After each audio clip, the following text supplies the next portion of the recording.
Today I am going to bring you up to date with where we are, why I am sitting here like this with a mirror behind me again. I'll also be letting you know what's going on. Royal Caribbean is doing something with their drink package that I want to let you know how Princess lines up when compared with them. We're also going to talk about a cruise line that is now going to be charging for entertainment, if you can believe it or not, and a whole lot more. So let's go ahead and get started.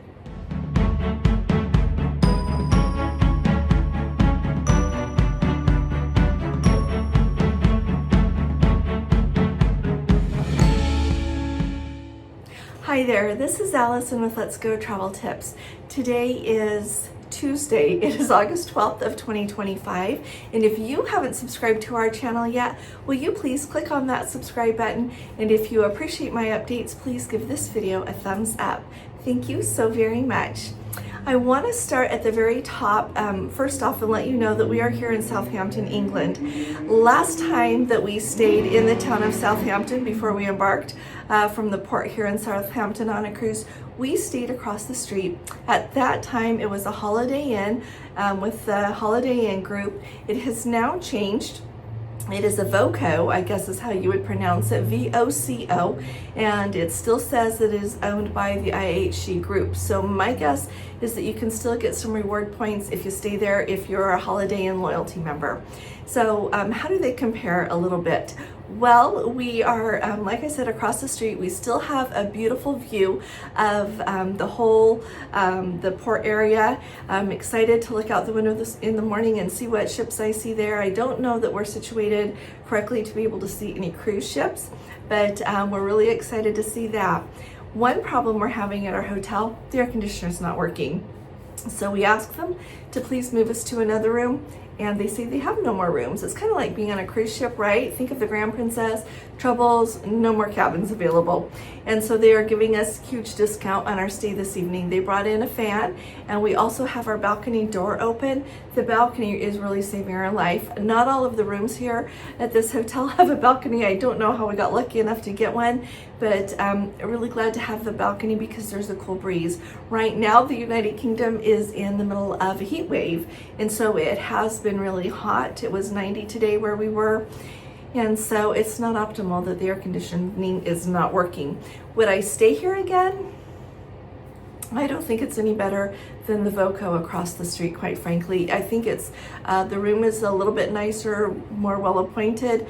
We'll put the video of the room just at the end, but as far as service goes and other things, it's no better here. So I'll let you know after I've slept here overnight, but just stay at one of them. Next time we come, we're going to try the Moxie by Marriott. Alrighty, so just to give you an idea what we're going to do next time we sail from Southampton. So all over in cruise news, everybody is talking about the fact that Royal Caribbean is taking away the exemption that they used to have if guests were going to be together in a cabin and one of them wanted the beverage package that includes alcohol and the other one did not. They would let them have an exemption for different reasons like medical, some things like that. No more. It does not matter why you don't want that package.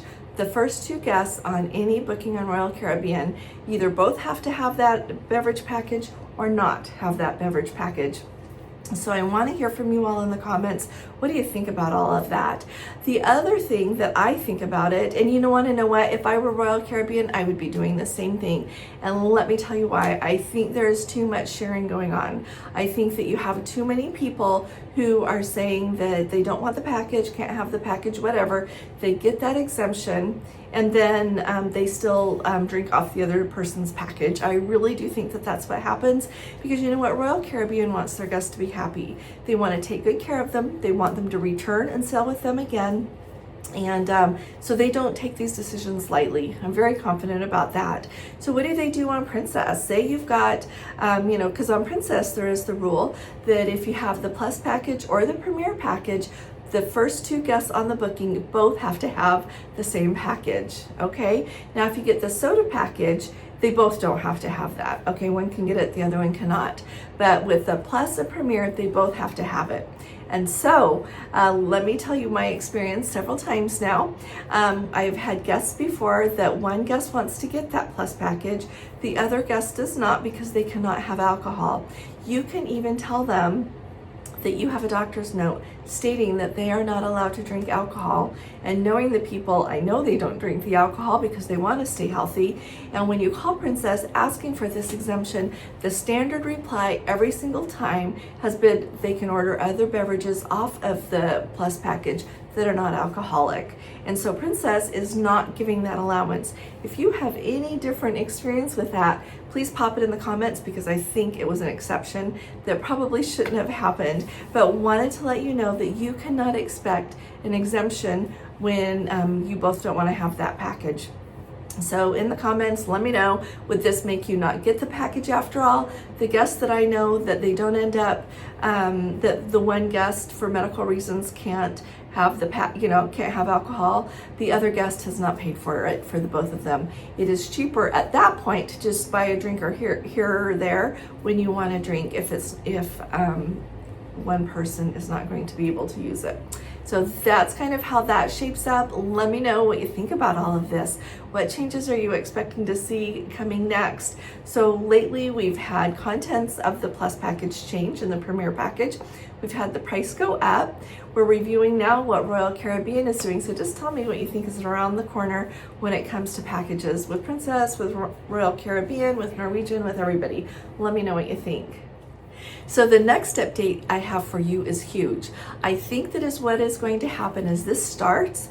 All of the people in the cruise world, all of the executives, everyone in charge of entertainment is going to pay attention to what happens and then probably see how they can implement this on their cruise ships. So Carnival Corporation has just announced that on the Queen Anne, that's the only ship for now of Cunard's, they are going to start charging guests to watch production shows by Bright Light Society. So those tickets are going to be on sale. They're going to range in price from $20 to $46 for some of the production shows. Once you pay that, you're going to watch the show, you get a glass of champagne and a souvenir program. But it does not say that you receive that for all of the shows. So it'll be really interesting to see how this shakes out, because when you think about it, if this is successful, the cruise lines are going to look around and decide, who can we charge our guests to get to watch when they come on board? A couple of things really stood out for me with this. Number one, I think of Royal Caribbean. Royal Caribbean does a really good job with their Broadway musical productions. I have said forever that someday I want to go on the Allure of the Seas so that I can get to see Mamma Mia. I need to do that sooner than later before they quit showing that show on that ship. So that's on my list coming right up. The other thing that came to my mind right off is, remember when Norwegian Cruise Line announced that they were going to have a show that is kind of like a tribute to Prince on board their ships? Everyone who loves Prince was so excited. People were booking that ship just to get to enjoy that show. Think of what the cruise lines can do if they start charging for that. Would you pay for entertainment on a cruise ship? Let me know that in the comments. Number two, I've got another question for you. If you would pay for entertainment on a cruise ship, what show would you pay for? Who would you pay to see? Not only you would be willing to pay more for the cruise because they are going to be on that cruise, but you would be willing to pay for tickets to see on a cruise ship. And that's a really interesting thought, isn't it? I'll think about it and tell you what I think in one of our lives this week as we're sailing away from somewhere. Okay, so let me know in the comments. I need to tell you about our Alaska cruise tour, or cruise for 2027. I told you that I would let you know by Monday. I didn't even do a video yesterday because I couldn't tell you the date. I had picked a date with a cruise tour, and then so you could do the cruise tour or you could just do the cruise, but then I found out that our children need us so that I can't be there on that date. So I am trying to work it out so that whatever I can do that works the best, because we have our Egypt trip right in the middle of the summer of 2027. So I wanted to tell you that I'm working on it. Hopefully I'll have that by tomorrow evening, but don't give up on me, please, okay? I'm really excited about this, and I just need to make sure that I don't offer it and then have to cancel it because the kids need us. I want to line that up first. So thanks for your patience, and like I said, don't give up on us. So the last time I got to talk with you was on Sunday evening, our time, and we were in York, England. We thoroughly enjoyed our stay there in York. We got up early the next morning and we're right there at the York Minster when it opened, and oh my goodness, what a beautiful, beautiful church, or minster as they say. A minster is a missionary church. I learned that, but it is spectacularly beautiful. absolutely worth the drive. Whatever it is that you do, whether you book a tour or how you do that, very much worth the visit. So we enjoyed doing that. We walked around York for a little while and then headed off on everything else we did yesterday. We went to Castle Howard. If you're not familiar with Castle Howard, look that up in like Wikipedia. So much history there, and it is so beautiful inside. So much more than you would expect right when you pull up. Right when we pulled up, we pulled up to kind of the outer building there, and at first I thought it was the house, and I said to Gordon, this looks so much smaller than I expected. But then you walk out, and they also have a little train that takes you out to the house if you need to have a little bit of help with your mobility, and it drops you off there. But oh my goodness, and then you get to tour the house. Beautiful gardens. It is one of those places where you could stay a whole day. And if I lived near York, I would buy one of their annual memberships, because it's a place that's just beautiful to go enjoy the gardens, to tour whenever you want to. The food there was really delicious. I love all of these places have little cafes. I think I told you that when we were in Bletchley Park that we enjoyed a lunch there. Superb food, really different than how they do things at places like that in the United States. As far as historical places you go visit, they don't have delicious homemade food, but they do at a lot of these. So that's a side note. But anyway, so we went and saw Castle Howard, spent a few hours there, thoroughly enjoyed that. The drive out to it is absolutely beautiful. The countryside of England, I just love.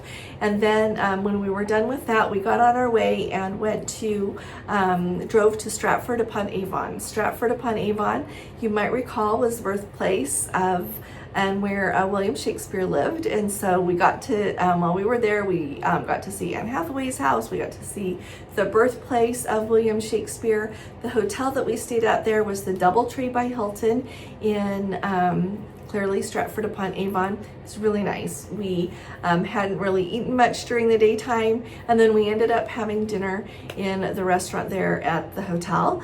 Kind of a late dinner because we were a little late getting there sightseeing as we drove, and so it turned out really nicely. We thoroughly enjoyed our stay there, and this morning we got up, though we did a little bit more sightseeing there in Stratford-upon-Avon, and then we headed out. We went to this tiny little town, and it's one of those places where you go and it's just a little bit like time forgot it.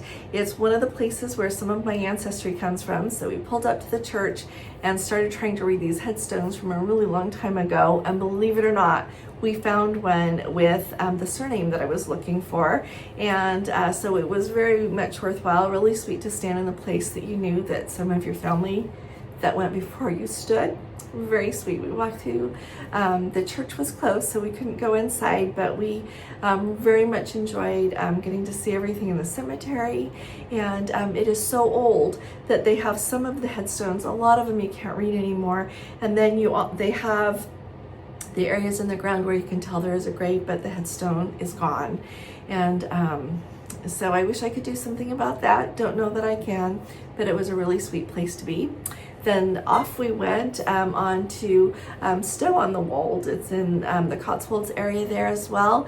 And if you follow along, people often talk about the St. Edward's Church there, that the door has 2 yew trees.